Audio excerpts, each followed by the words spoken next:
No mês de junho, vimos a Rússia com uma capacidade maior militar do que havia demonstrado até aqui. Mas essa mudança, será que veio para ficar? Esse é o Visão Libertária, sua fonte de informações descentralizadas e distribuídas. A terrível invasão da Ucrânia pela Rússia entra em seu 6º mês, com movimentações que podem ser decisivas, mas nenhuma visão do final. Podemos descrever a história dessa invasão até aqui em 4 capítulos claros. No primeiro deles, nos primeiros dias da invasão, as forças armadas ucranianas foram pegas desprevenidas, não tanto por não acreditarem numa invasão russa, mas pelo fato dos russos terem conseguido destruir uma parte significativa da comunicação ucraniana. Foi nesse ponto que a Starlink se mostrou decisiva nessa guerra, como já explicamos em outros vídeos. Então vimos nos primeiros dias da guerra um avanço significativo russo que tomou praticamente todas as áreas que eles controlam agora no sul e em Donbás, e ainda outras áreas no norte do país de onde foram expulsos. Inclusive cerca de 95% do Oblast ou estado de Luhansk. Depois do 5º dia de guerra, faltavam apenas 2 grandes cidades nesse oblast, Severodonetsk e Lysychansk, e alguns vilarejos. Apesar desse primeiro capítulo mostrar um avanço territorial significativo por parte da Rússia, marcou também a principal derrota deles. A Rússia esperava um colapso das forças ucranianas, com o presidente Zelensky fugindo do país ou sendo deposto pelos próprios militares. A certeza deles era tanta que no malfadado comboio de 30 quilômetros ao norte de Kiev, que depois foi destruído em sua maior parte pelos ucranianos, estava muito material de controle policial civil para multidões. Eles achavam que o governo iria desmoronar e estavam preparados para controlar protestos civis em Kiev. Nessa primeira batalha, apesar da Ucrânia ter perdido uma grande quantidade de território, a Rússia perdeu a guerra definitivamente. Não havia mais nada que eles conseguissem fazer para ganhar essa guerra. A partir daí, os russos sabiam que não havia como sair da Ucrânia de forma vitoriosa, uma vez que não derrubaram o governo. Tiveram que repensar sua estratégia. O que aconteceu ao longo do resto do mês de março foi basicamente isso. Russos ainda tentaram cercar Kiev, mas agora, com o exército ucraniano novamente funcional, isso se mostrou impossível. A Rússia tentou isso até o final de março, quando percebeu que já estava tendo derrotas significativas ali. Foi nesse momento que os ucranianos conseguiram retomar territórios ao norte de Kiev, destruindo o famigerado comboio de 30 quilômetros e retomando várias cidades. Daí então a Rússia bateu em retirada, fugindo do confronto. Lógico, disseram que estavam retirando-se em favor da paz e coisa e tal, mas nada esconde a derrota estratégica que já havia acontecido na guerra e agora somava-se uma derrota militar clara. Os russos, segundo suas próprias palavras, decidiram focar seus esforços em Donbás, numa clara tentativa de salvar a cara, ou seja, dizer que, não, o que a gente queria mesmo era só Donbás. O que não faria lógica nenhuma, uma vez que se eles quisessem só Donbás, não precisavam ter tentado invadir Kiev e perdido milhares de soldados nesse processo. Levaram 15 dias reagrupando e reposicionando suas tropas, perderam o fator surpresa e já tinham agora uma enorme quantidade de soldados com baixa moral. Izium acabou se tornando a principal base russa para os ataques nos meses seguintes. Os russos chamaram isso de fase 2 da guerra, mas na verdade era o 3º capítulo dessa agressão absurda. Falamos sobre o que os russos tentariam no vídeo Como será a fase 2 da guerra do Putin e por que ele também vai perder no dia 10 de abril. De fato, de todas as possíveis pinças que eles pretendiam tentar, só tiveram algum sucesso na menor delas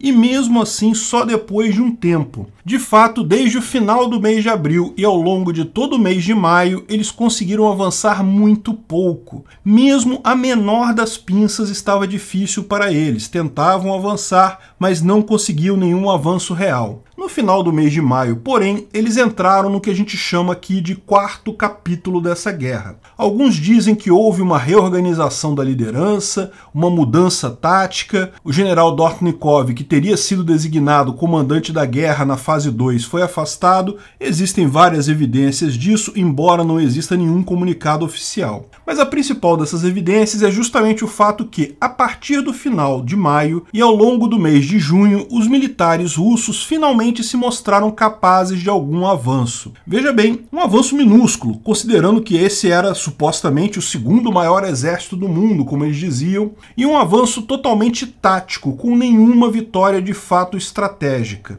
Nada que mudasse o panorama inicial da guerra, mas pelo menos em relação ao que apresentaram em abril e no início de maio, foram um pouco mais eficazes. E o que os russos fizeram para mudar isso? Bem, basicamente eles desistiram das grandes pinças e focaram apenas no Oblast de Luhansk. Levaram para lá todas as melhores tropas, as mais capacitadas tropas russas, e executaram pequenas estratégias de pinças muito menores, fortemente baseadas em artilharia. Passaram a usar muito mais fortemente a artilharia, só mandando tanques e a infantaria quando toda a área já estava totalmente devastada por tiros de artilharia. E dessa forma tiveram algum sucesso, conseguiram tomar Severodonetsk, Lysychansk e todo o resto do Oblast de Luhansk. Mas é preciso ter em mente duas coisas. Primeiro, que só conseguiram o menor dos objetivos que eles tinham propostos para essa fase 2, e só conseguiram isso usando todas as melhores tropas,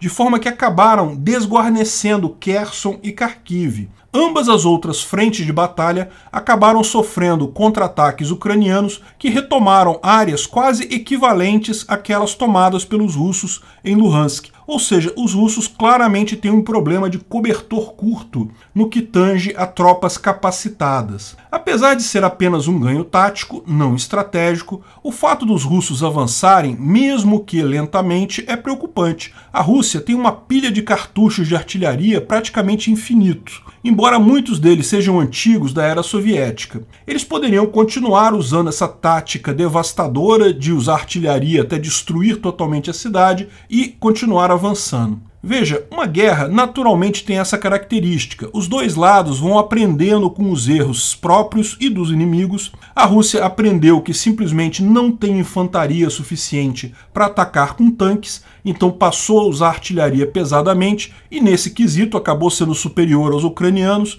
Os ucranianos têm apenas uma fração dos projéteis de artilharia russos. Na batalha de Lysychansk, estima-se que foram disparados 45 projéteis russos para cada projétil ucraniano. Uma enorme desvantagem que explica por que os russos conseguiram avançar. Mas naturalmente os ucranianos também perceberam o problema e também já tinham uma readaptação para isso. De fato, desde o início de maio já sabiam a solução para isso. Pediram aos aliados ocidentais sistemas MLRS, mísseis de longo alcance e alta precisão, e HIMARS, que são os lançadores desses tipos de mísseis. Esses sistemas chegaram na Ucrânia no final de junho, início de julho, muito tarde para impedir a conquista de Luhansk pelos russos, mas já fizeram diferença desde então. Qual a vantagem desses sistemas de longa distância com precisão? Bem, a guerra está acontecendo na Ucrânia. Uma vantagem tática que os ucranianos têm sempre nessa situação é uma disposição maior da população civil em ajudá-los. Lógico, existem traidores que ajudam os russos,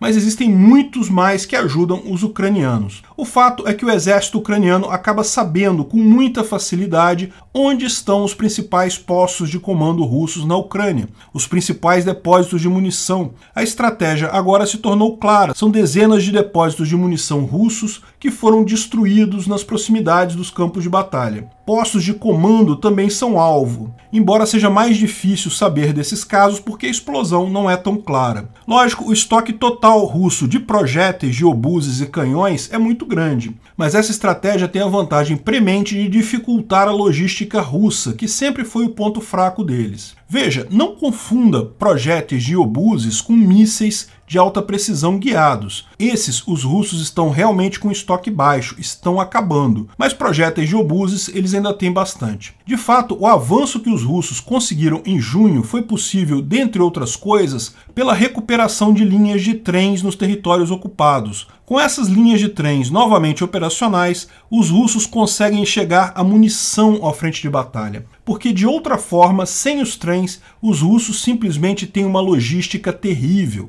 Eles ainda usam caixas separadas para transportar munição, enquanto os principais exércitos do primeiro mundo já migraram para pellets, uma espécie de container maior. mais fácil de carregar e mover entre os modais. Com os ucranianos destruindo os depósitos de munição, os russos têm novamente obstáculos em sua logística, porque a logística usando trens sempre gera grandes depósitos, não tem como pulverizar a distribuição usando trens. Enfim, tudo indica que estamos entrando agora numa quinta fase dessa guerra. Os russos fizeram uma pausa para reagrupar após a conquista de Luhansk, os ucranianos agora têm armas muito melhores, inclusive sistemas de defesa aérea. Uma curiosidade nos últimos dias é a quantidade de mísseis russos que foram interceptados por defesas antiaéreas ucranianas. Antes, com as defesas baseadas no S-300 da era soviética, geravam em torno de 15% dos mísseis interceptados. Na última semana passou a ser 80%. Pode ser os NASAMS já disponibilizados pelo Ocidente, pode ser algum outro sistema qualquer, ninguém fala o que é.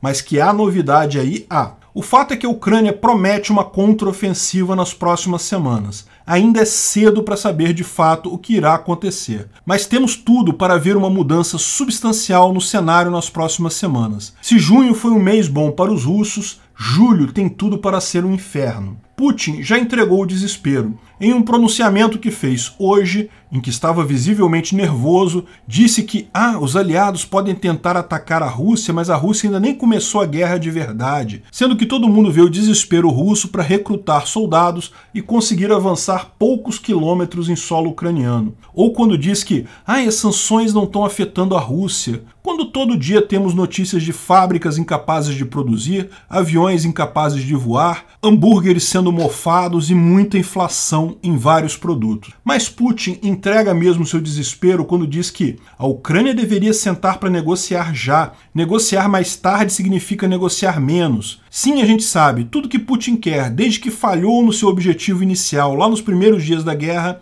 é negociar um cessar-fogo. Mas ele não vai ter isso não. Ninguém vai ajudar a salvar a cara desse ditador fracassado.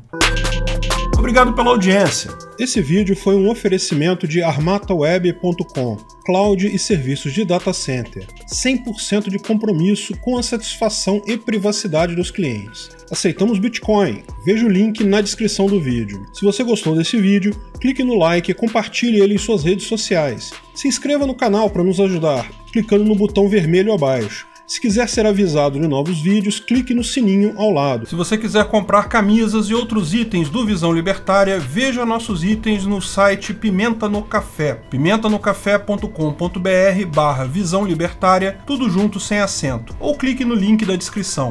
Até a próxima!